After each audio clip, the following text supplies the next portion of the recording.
Signing your artwork is one of the first steps to admitting you are an artist. It's taking ownership of your art, and it's really hard to do. I know how hard it is to call yourself an artist or a designer or an illustrator or a photographer. It's like you're just afraid that people are going to make fun of you. Hey, and welcome to the Artist Peels Inside the Studio. It's story time. I'm Erin, and I wanted to share with you today the answer to the question, how do I make a collection? How do I make more art? How do I find my voice?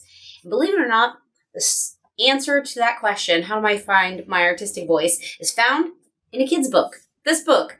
I want to share this book with you because it has some really great tips and tricks and advice. It's called The Dot. Maybe you know it.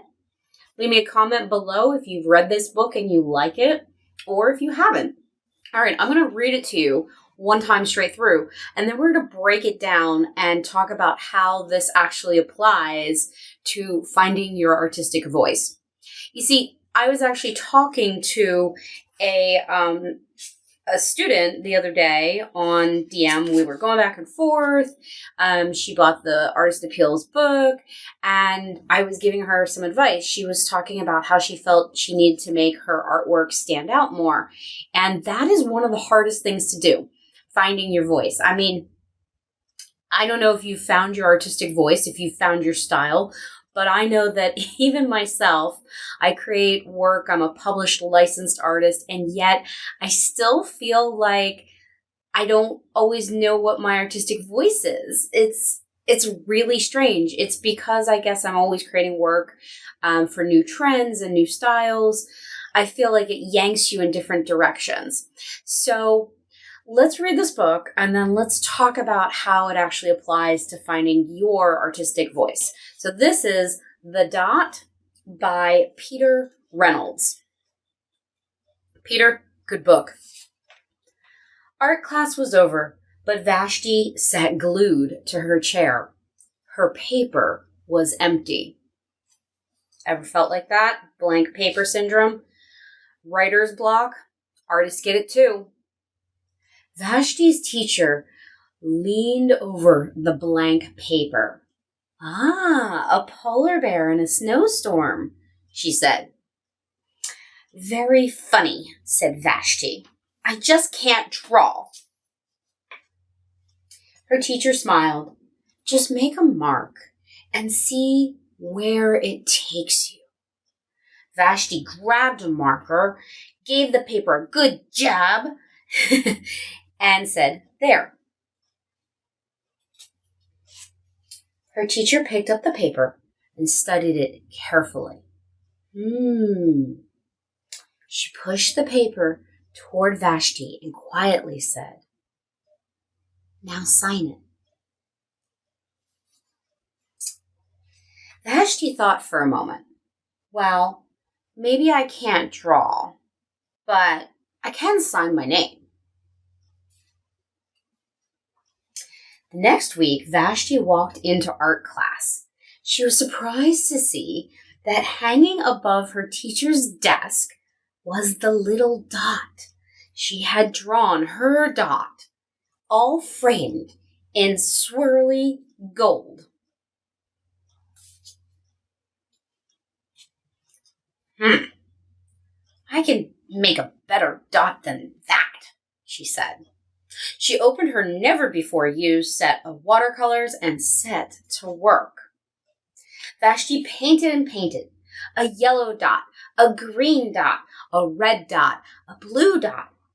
The blue mixed with the red. She discovered that she could make a purple dot.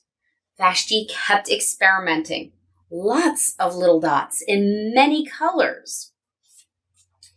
If I can make little dots, I can make big dots too. Vashti splashed her colors with a bigger brush on bigger paper to make bigger dots. Vashti even made a dot by not painting a dot. At the school art show a few weeks later, Vashti's many dots made quite a splash.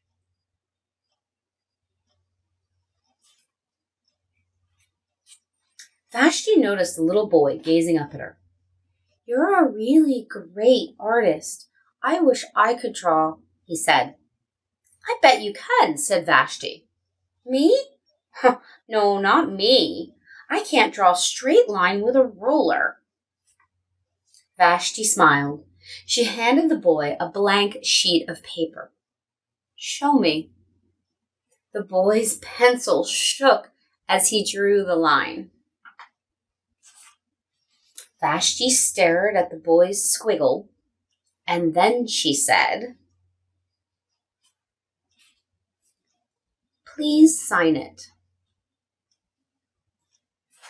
All right, so what did you learn from this book? Did you get any big takeaways? Pop them in the comments below, and let's break this thing down.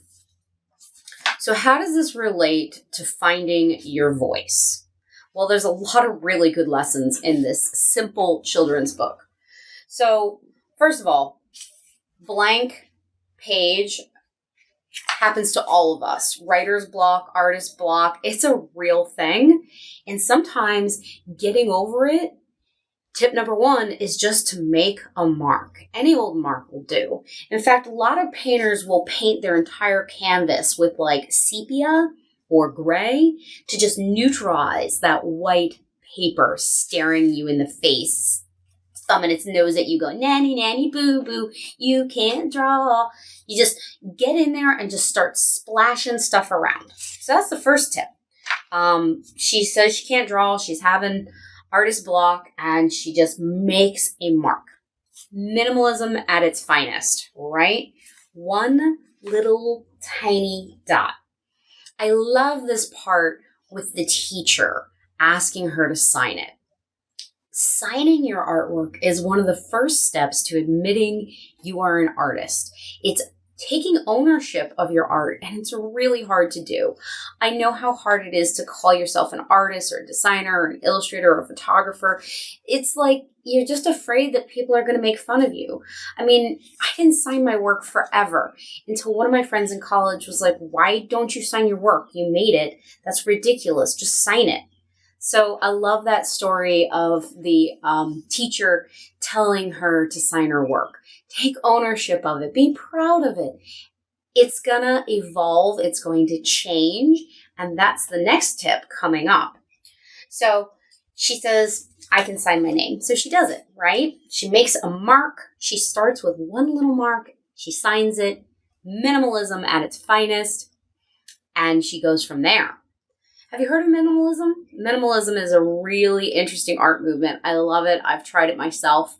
And stopping is actually so hard. Sometimes, you just get going and then the work is beautiful in its truest, most minimalist form, and stopping and leaving it can be really hard. Okay.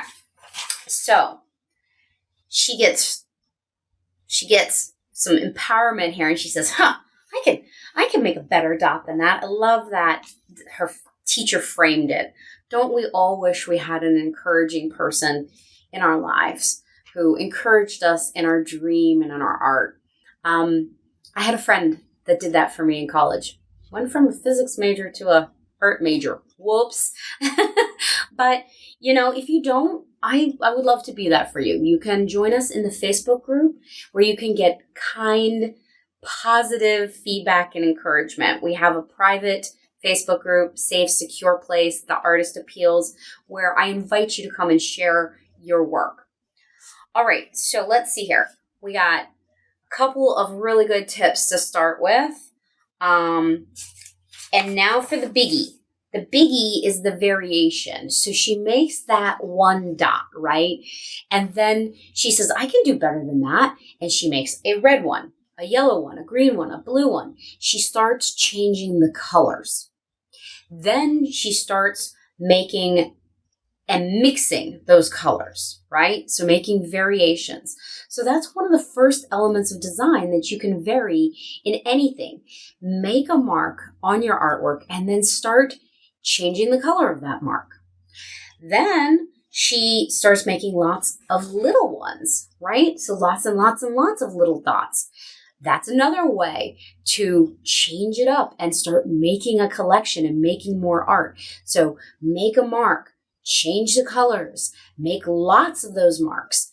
How do those marks evolve as you continue to make this artwork, right? To make these variants, to just change one little thing at a time and see what it does to your work. So then she says, if I make lots of little dots, I can make big dots too. Once you've made lots of little sketches and little experiments, then you can go big. Going big totally changes your work, okay? Then I love this one. She goes for the negative space. So instead of making the dot, she makes everything but the dot, right? So what happens when you reverse it? What happens when the mark becomes the negative space or the marks are all around the outside? So see how these little changes, these little variations can change your artwork. And what happens when you do that? Well, you end up with a collection. And this is what creates power in work, power in a display, is that repetition of those dots, of those lines, of the mark making. It's a body of work. It becomes its own thing when it's this collection, right? When it becomes a body of work, it creates its own sensation. And seeing it all together displayed can be really powerful. And then she shares. So she talks to a little boy and she encourages him as well to make a mark, make his mark. And it's a different mark. It's a line, not a dot. And to take ownership of it and to sign it. So there you have it, the dot, a wonderful lesson on how to create more work, how to find your voice, and how to create a collection. All in a simple kids book. Not so simple, is it? Anyways, if you want a little bit of help finding your voice and a place to share your work, I encourage you to join the Artist Appeals Facebook group. And drop your comments below. I'd love to see what you thought of the book. I'm going to be sharing lots of my favorite books. Not all of them are kids' books, but some of them are. I've created a new little wall of books, of inspirational books about art over here behind me. And I'm going to be sharing these in our podcast, as well as behind the scenes tips, tricks, a look inside my studio on the Artist Appeals. So thanks for joining me. I'm Erin, your host, and I will see you later. Now go make a collection, would you? Go make your mark. Later.